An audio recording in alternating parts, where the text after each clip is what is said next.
What's up, everyone? It is your boy Norn Red 89 here, and it is officially the eve of Halloween. Tomorrow is Halloween, the spookiest, scariest day of the year, where we're going to be having goblins and witches rolling around the town, trick-or-treating and everything. You better have your pumpkins lit and your decorations up so you can scare and keep the ghouls away from invading your house and stuff. But today, I thought of a fun video where I wanted to talk about some fun introductory Halloween type movies. These are films that I would say you would introduce someone like when they're not a big fan of horror, or they're just a fan, like not really into it, and they're just like kind of dipping their toes in, or you have kids or young ones.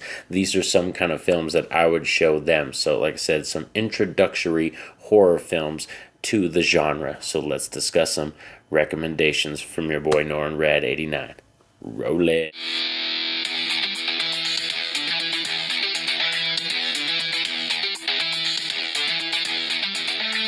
So let's kick this list off with a Tim Burton film, and we're going to be talking about Frankenweenie from 2012. This is the full-length film. There's actually a short film, I believe, that he did earlier in his career, but this is the full-length film about a young boy named Victor Frankenstein and his dog Sparky.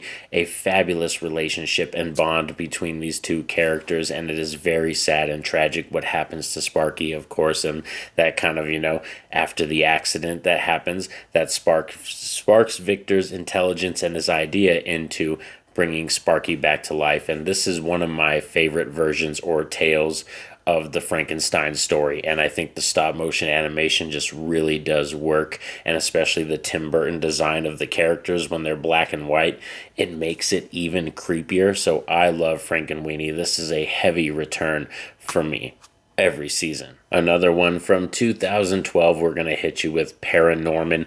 This one I really love because in terms of a Halloween film, it has zombies in it, it has witches in it, it has a spooky ghost story, and Norman is such an endearing, lovable character that you could just kind of just feel for and empathize with and sympathize with, you know what I mean? He's bullied and stuff, but he's so awkward, so unique, and he sees ghosts kind of like the kid from Sixth Sense. And I think that's another thing too, is kind of getting your kids or getting young ones into it, or people who aren't used to horror, is letting them understand that all horror films don't have to be scary, but they deal with scary themes like, death and loss, and Paranorman is a great example of that, where this is an animation film, but a lot of this film has to do with death and loss, and I really love that. And also the fact that there are some kind of antagonistic characters in here that actually end up becoming friends of the protagonist and having that bond and that transition and character growth in the story. I think that says a lot, and Paranorman has some really, really good special effects in there for sure.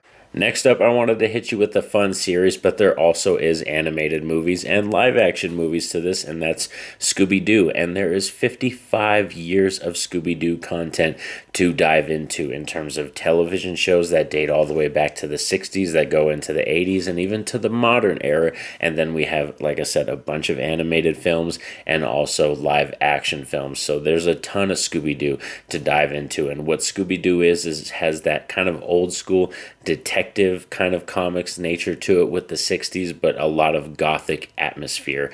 And that's another thing, is showing them Scooby-Doo is to prove to them that not all horror films or horror shows have to be scary, that mostly horror is kind of just an atmosphere, it's a vibe, and that's what these TV shows and these movies from the Scooby-Doo franchise provide for you, is showing you that it's much more a vibe and an atmosphere. That's how horror films, or that's the way I look at the horror genre, because the horror genre just involves so much other stuff, comedy, westerns, gothic stuff, drama, like all that kind of stuff is involved in horror, and that's why I love this genre, and Scooby-Doo is a great example of that. Next up, we have Monster House, and then this one is from, I believe, 2006, a really cool one about two friends, and then this girl that kind of comes over, she's selling cookies and everything while one of the kids is getting babysitted, and he might be a little bit too old to to have a babysitter, but who cares? It's just funny to have these characters kind of be involved in the story,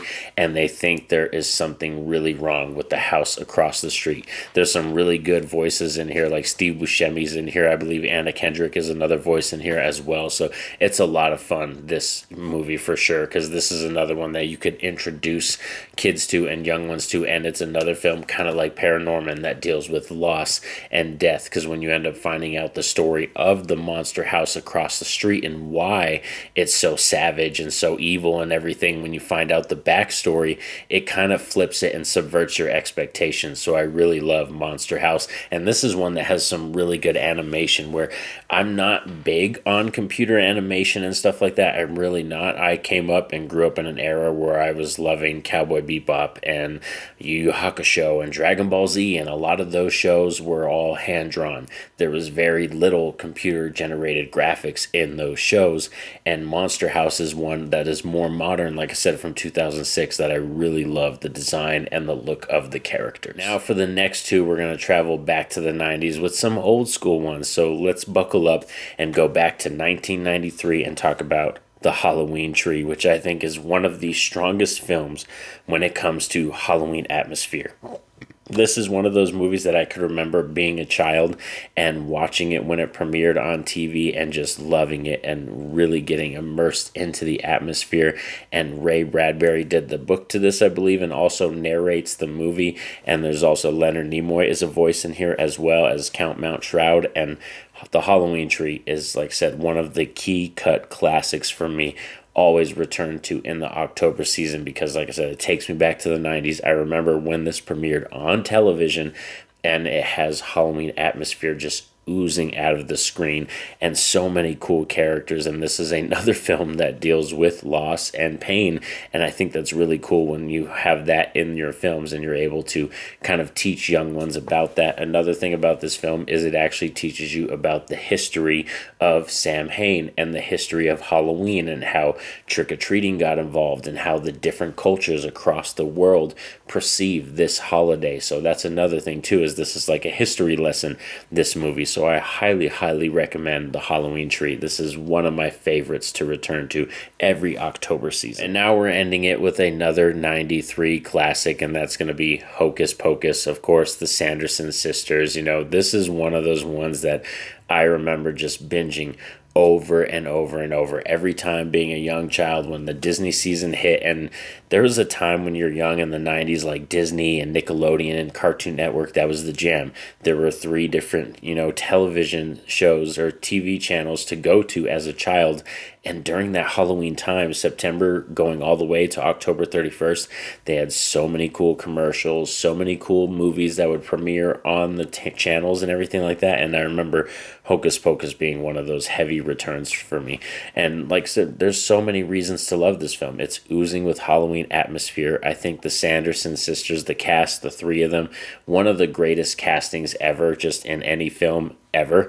It's so great. Their chemistry is fantastic. And Hocus Pocus 2 is a good film too. It might not live up, I can honestly tell you, it does not live up to the vibe and the what Hocus Pocus 1 does. And like, we probably didn't need a sequel, but I don't hate Hocus Pocus 2. And I think these are perfect films for this time of the year. So yeah, I really wanted to drop some knowledge on you guys, showing you that this is kind of something that came up recently when I was talking to some people, because they asked me, like, do I think Nightmare Before Christmas and like Scooby-Doo and all that stuff is horror content? And I was like, yes, it is. You know what I mean? Just because it's not scary does not mean it's not in the horror genre. And that's why I wanted to do this video as well, to kind of show you, like, new people dipping their toes, really not understanding what the horror genre is.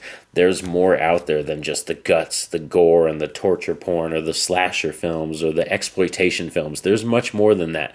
Like I said, there's family, wholesome films, but they all do deal with very similar themes and dark topics. Please like the video. That definitely helps out the channel. Subscribe if you're new to the channel, and have that notification bell poked so you're notified anytime I drop a video. And be sure, tomorrow is Halloween. Get your costumes ready, carve your pumpkins, get all your sacks ready to get them filled with candy. I hope y'all have fun trick-or-treating out there, but most importantly, y'all know what's up. Have a safe and happy day. Peace out.